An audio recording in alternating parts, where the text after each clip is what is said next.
여러분 안녕하세요. 송병현 교수입니다. 훈민복음, 세상을 깨우는 말씀을 통해서 하나님의 충만한 능력을 깨닫는 시간이 되었으면 좋겠습니다.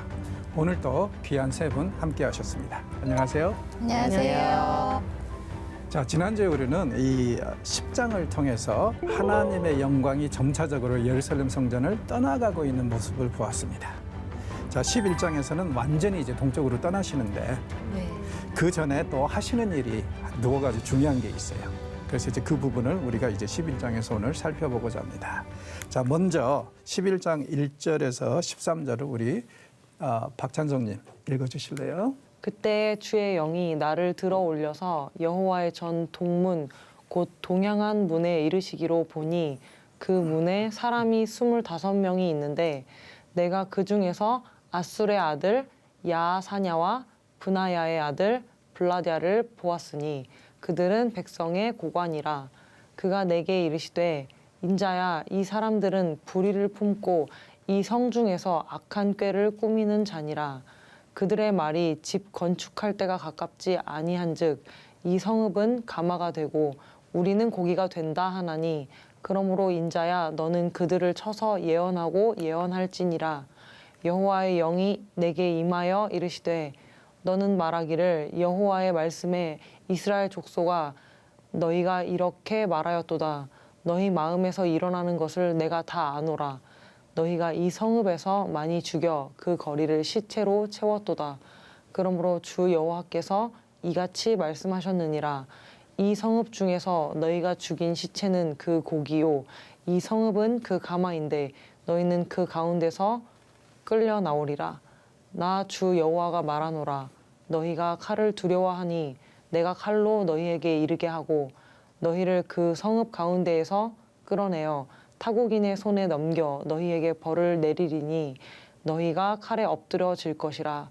내가 이스라엘 변경에서 너희를 심판하리니 너희는 내가 여호와인 줄을 알리라. 이 성읍은 너희 가마가 되지 아니하고 너희는 그 가운데에 기가 되지 아니할지라. 내가 너희를 이스라엘 변경에서 심판하리니 너희는 내가 여호와인 줄을 알리라. 너희가 내 율례를 행하지 아니하며 규례를 지키지 아니하고 너희 사방에 있는 이방인의 규례대로 행하였느니라 하셨다 하라. 이에 내가 예언할 때에 브나야의 아들 블라랴가 죽기로 내가 엎드려 큰 소리로 부르짖어 이르되 오호라, 주 여호와여, 이스라엘의 남은 자를 다 멸절하고자 하시나이까 하니라. 아멘. 무시무시한 일이 벌어지고 있죠. 지금 이제 하나님이 예루살렘을 떠나기 전에 일단 먼저 이제 에스겔을 지금 챙기고 계십니다. 그래서 이제 에스겔하고 하나님의 그 이 환상하고 같이 움직이고 있어요.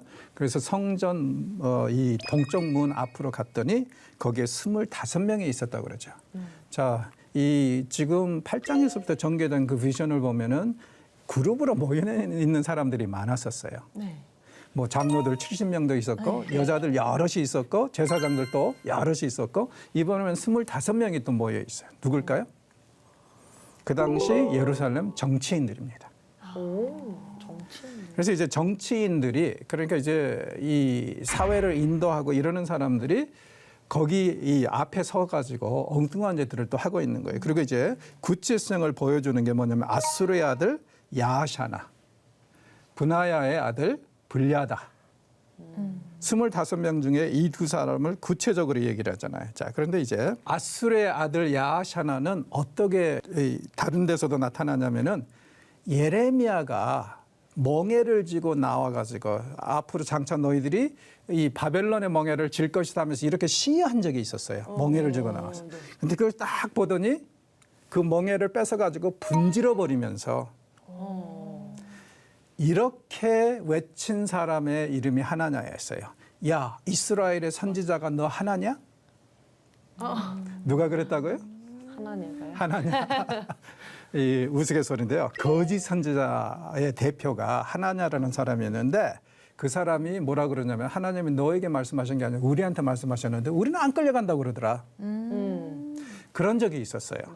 그래서 이제 예레미야는 참 선지자지만은 너무 황당하고 놀래가지고 나도 당신이 예언한 대로 되기를 바란다 하고 기도방으로 들어가가지고 몇 날 며칠 동안 기도하더니 하나님이 그렇게 말씀하시거든요. 걔는 가짜다. 그래서 나가서 야 하나냐 너 이리 나와. 그래 이스라엘의 선지자는 나 하나다. 네가 이런 식으로 백성들을 현혹했으니까 너는 뒤질 것이고 그리고 실제로 6개월 안에 죽습니다. 네 아내는 창녀가 될 것이고 네 자식들은 전쟁포로로 끌려갈 것이라고 아주 저주로 포부되는 얘기가 나오는데 바로 그 하나냐가 아수르의 아들로 나와요. 아수르의 아들. 형제가 잘하는 짓이죠 이 시대에. 형제구나. 그래서 형제가 하나님을 대적하는 그 무리일 뿐만 아니라 사람들을 현혹하는 거예요. 하나는 거짓 선지자의 대표로, 하나는 정치인으로. 아, 선동하는군요.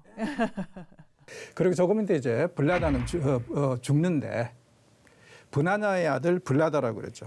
참 이름이 대단한 것 같아요. 브나냐 무슨 뜻이냐면 하나님이 세우셨다.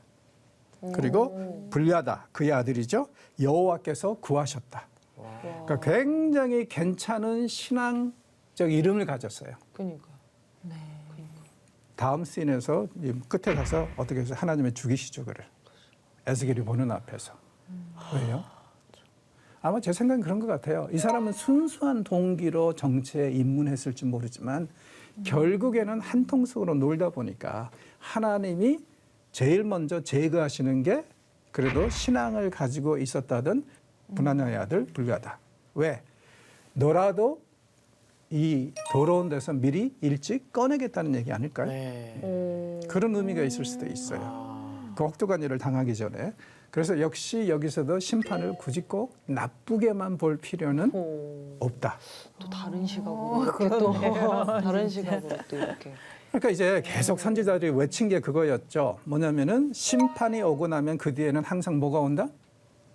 회복이 온다. 그러니까 심판이 빠르게 오면 빠르게 오는 것도 은혜다. 아, 고통을 겪는 시간이 주니까요. 그렇죠. 그리고 또 한 가지.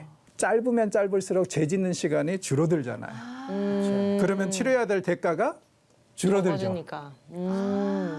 그러니까는 만약에 회개로 개혁으로 안 될 일이라면은 빨리 심판을 진행하시는 것도 하나님의 은혜죠. 아, 빨리 두드려 받고.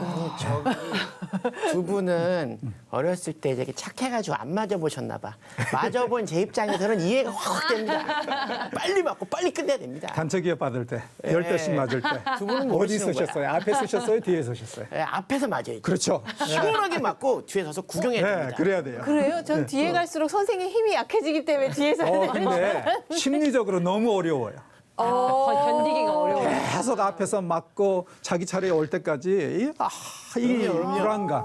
맞아본 사람은 압니다. 네, 저도 압니다. 단점이 다양하군요. 예, 그래서 이제 여기서 이제 심판을 경고하시는데 이 정치인들이 하는 얘기를 보십시오. 사람을 현혹시키면서 3절 뭐라 그래요? 집 건축할 때가 가깝지 아니한 즉 이건 이제 사실은 질문입니다. 집 건축한 때가 가깝지 아니하겠느냐? 가까이 다가오지 않았겠느냐? 이 성읍은 가마가 되고 우리는 고기가 된다. 이게 무슨 뜻이냐면은 치를 대가는 다 치렀다는 거예요. 하나님의 심판. 그러니까 이제 보십시오. 605년에 다니엘하고 세 친구가 끌려갔고 597년에 에스겔이 끌려갔단 말이에요. 그 두 번이나 엄청난 재앙을 당했습니다. 네. 그리고 이제 하나님은 586년에 최종적인 심판이 올 거라고 지금 경고하는 상황이거든요. 그런데 지금 이 상황에서 정치인들은 뭐라고 해요? 590년쯤 됐을 때. 끝났다고. 두 번이나 심판을 받았으니까 끝났다 이제. 이제부터는 좋은 날. 예전에는 그 두 심판이 이 집을 망가뜨렸다면 이제부터는 집을 지을 시간이 왔다. 그래서 건축할 때가 가깝지 않아요. 건축할 때가 왔다. 아하. 그리고 그 건축할 시간이 올 때까지 우리는 뭐와 같다? 성읍 안에서 성읍이 예루살렘 성이 가마이고 우리는 그 안에 고기이다. 무슨 뜻이에요? 보호를 받을 것이다. 고기가 가마솥 안에 있으면은 온갖 불순물과 이런 것에서 보호가 되잖아요. 혹시 비슷한 생각을 하신 건 아니죠? 읽는다고 생각했어요. 나중에는 익혀버립니다. 가마에서 부글부글 고기가 돼서 끓는 푹 있겠구나.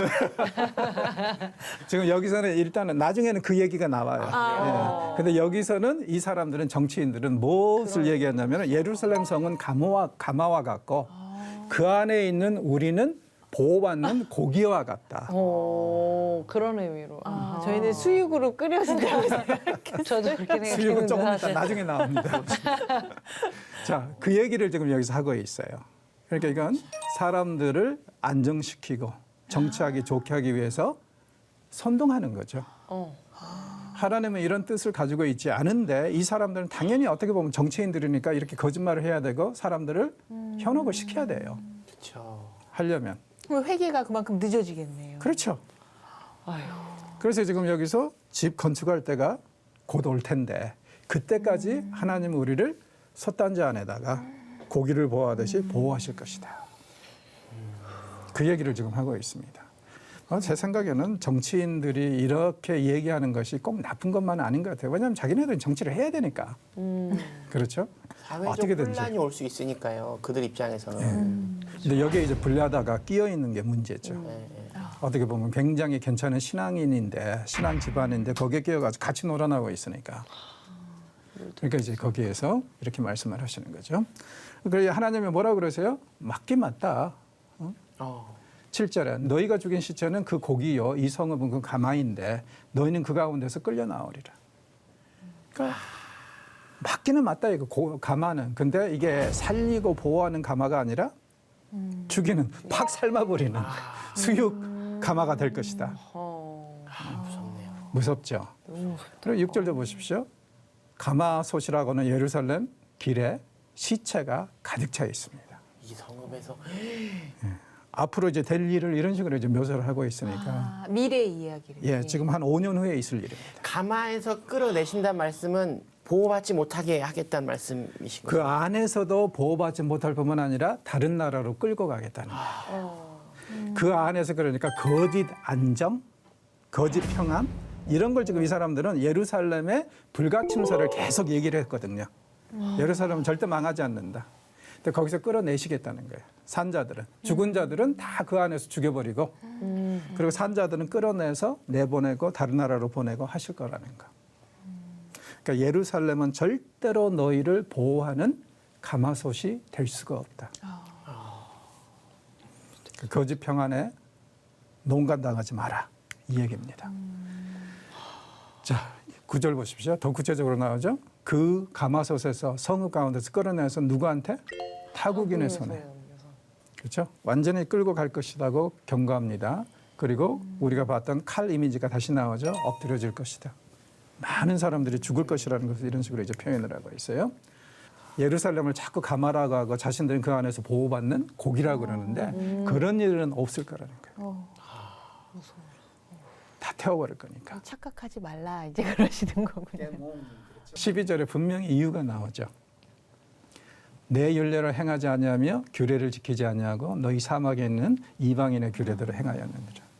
무슨 뜻이에요? 하나님이 분명히 율법을 주셨는데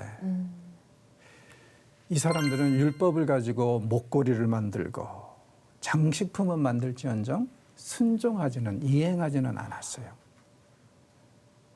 그래서 거기에 대해서 죄값을 물으시겠다는 거예요. 하나님의 말씀은 우리에게 행하라고 세계관과 가치관을 바꾸라고 주신 건데 이 사람들 그런 짓은 안 하고 어떻게 했어요? 이방인의 규례대로 무슨 뜻입니까? 이방인들의 세계관, 가치관을 그대로 받아들여서 그 기준대로 살고 있다 이거죠. 그러니까 하나님이 자기 백성을 따로 세우신 목적이 희미해져 버렸어요. 의미가 없어져 버렸어요. 그리고 거기에 대해서 지금 하나님이 분노하시면서 그러니까 우리가 항상 기억해야 될 게 그거예요. 하나님은 절대로 우리에게 모르는 것에 대해서 순종을 요구하거나 어떤 것을 요구하지 않습니다. 이미 주신 말씀에 그 말씀대로 살았는지 안 살았는지 그걸 보시지 우리가 모르는 알지 못하는 주시지 않은 것에 기준 삼아서 우리를 심판하지 않으세요.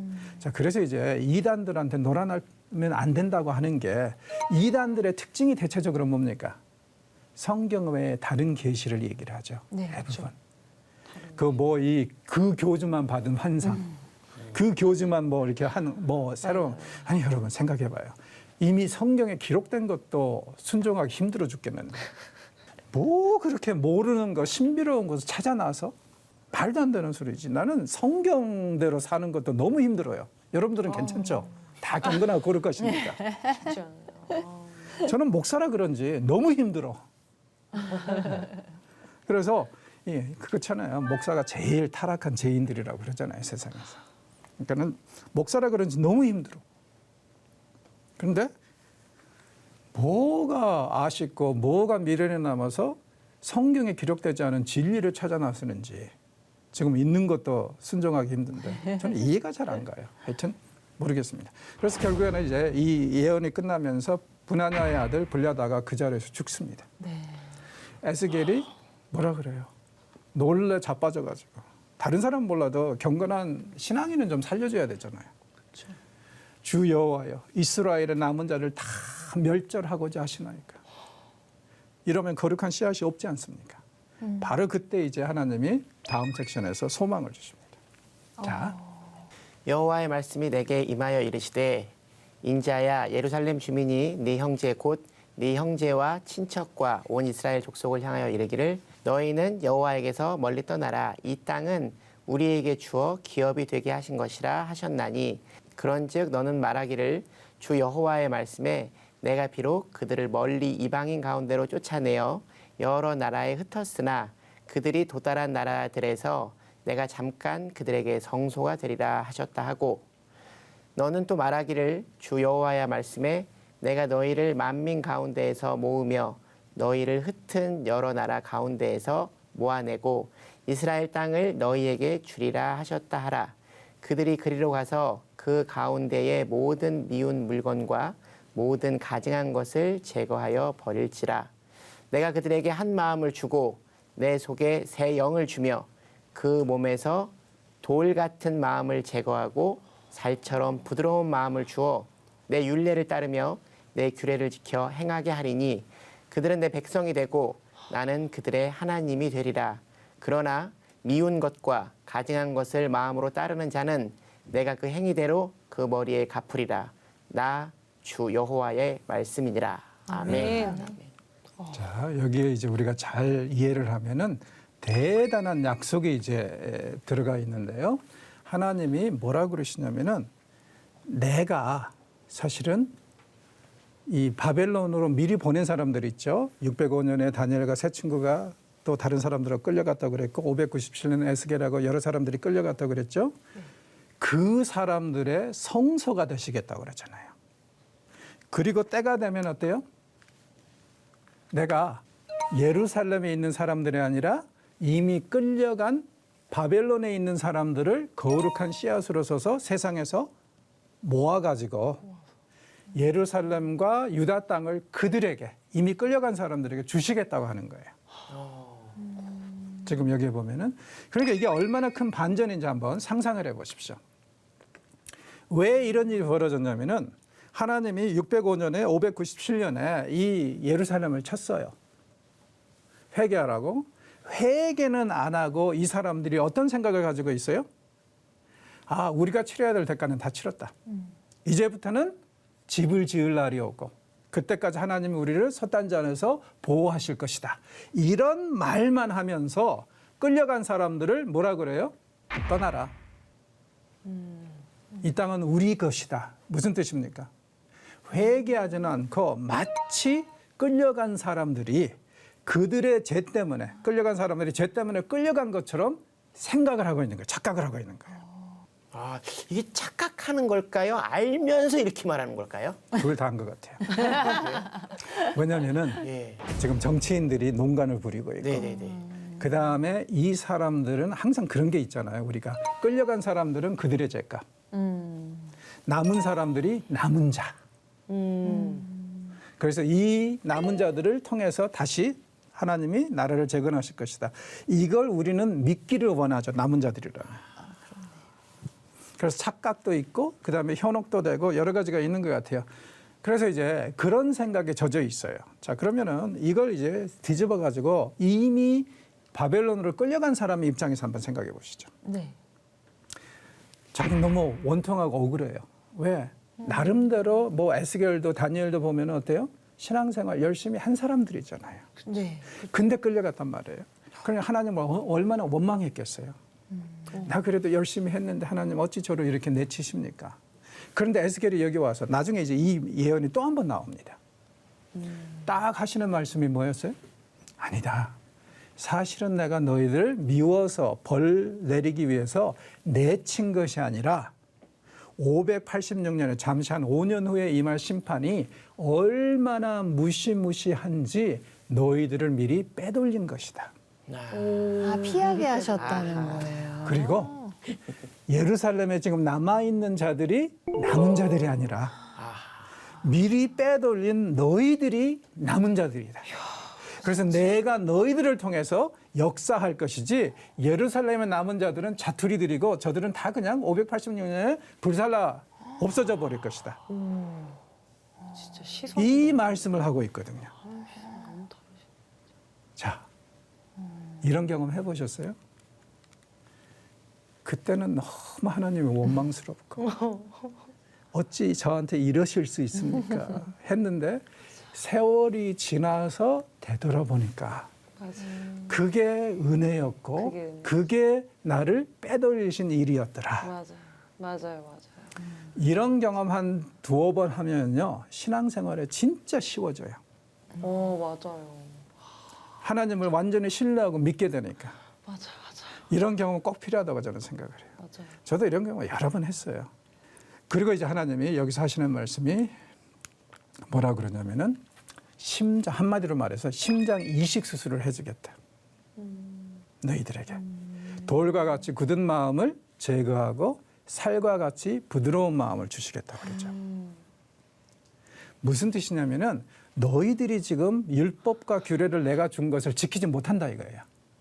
그러니까 그날이 되면 내가 너희들을 다시 이스라엘의 남은 자들로 삼을 뿐만 아니라 아예 율법을 지킬 수 있도록 심장 이식 수술까지 해주겠다. 그러니까 순종도 역시 하나님의 은혜가 임할 때 가능하다는 얘기죠. 내 스스로 할 수 없는 게 순종이라는 거예요. 그래서 순종할 수 있도록 그렇게 아예 조치를 취해 주시겠다. 그래서 저는 이것을 이제 심장 이식 수술이라고 그럽니다. 우리 몸에서 돌과 같이 굳은 마음을 딱 제거해 버리고 여기는 아무리 말씀이 들어가려고 해도 안 들어가요. 순종이 들어가려고 해도 안 들어가요. 그거 제거해 버리고 살과 같이 부드러운 마음. 순종할 수 있도록. 우리가 세팅이 다시 되는 거네요. 완전히 리셋이 되고 네. 그리고 하나님이 순종할 수 있는 능력까지 주실 것이다. 그래서 이제 이 말씀이 한 번 더 나오는데 에스겔은 이제 특징이 이렇게 중요한 것은 꼭 두 번씩 얘기해요. 네. 왜 그럴까요? 확신의 숫자잖아요. 구약 율법에 보면은 한 증인 가지고는 무엇할 수가 없어요. 그런데 최소 두 증인이 있으면은 그걸 이제 증거로 받아들이고 하잖아요. 그래서 확신의 숫자이기 때문에 중요한 것은 이런 식으로 꼭 두 번씩 나옵니다. 자, 오늘은 여기서 이제 마무리를 할 텐데 혹시 질문 있으십니까? 저는 하시고 싶은 말씀. 이 말씀을 들으면서 계속해서 느껴지는 건 우리의 생각보다 높으시고 우리의 지혜보다 더 크신 하나님을 더 보게 되는 시간이었던 것 같고요. 우리의 신앙생활이 더 성숙한 신앙으로 발전되려면 그런 하나님을 먼저 신뢰하는 게 가장 우선이 돼야지 우리의 신앙이 흔들리지 않는 신앙이 될 것 같다는 생각을 좀 많이 하게 됐고요.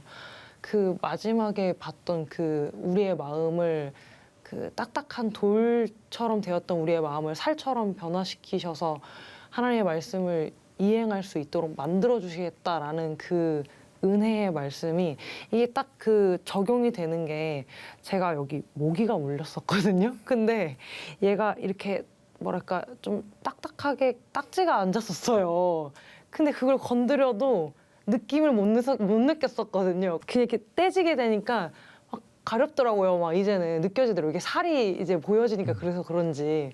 그래서 약간 그런 실생활에 일어났던 그런 것들이 좀 생각이 나면서 아, 그렇지. 이게 마음이 딱딱하고 그 견디기 어려울 정도로 그렇게 딱딱하게 되면은 그 하나님께서 주시는 은혜도 받지 못하게 되는데 막 여러 가지 고난들과 여러 일들을 통해서 망치로 막 제 마음을 막 두들겨 패시면서 그 모든 딱딱한 것들이 없어졌을 때 비로소 그 은혜가 들어오지 않나라는 생각이 맞아요. 들면서 좀 굉장히 좀 은혜가 있었던 시간이었던 것 같습니다. 저는 개인적으로 하나님의 말씀은 하나님을 통해서만 들어야 된다.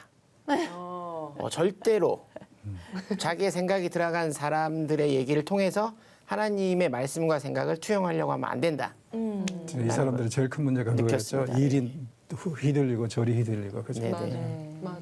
맞습니다. 저는 믿음의 성숙의 키는 하나님을 바라보는 관점의 전환에 달려 있는 게 아닌가. 오늘 말씀에서 그런 부분을 좀 깨닫게 됩니다. 고급스럽게 말씀하시네요.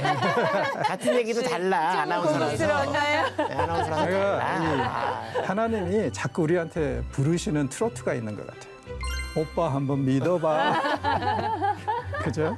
하나님 한번 믿어봐. 네. 네, 주님 한번 믿어본다면 정말 훨씬 더 우리가 편안하게 행복하게 신앙생활을 할 수 있지 않을까. 그렇죠? 그런 생각이 듭니다.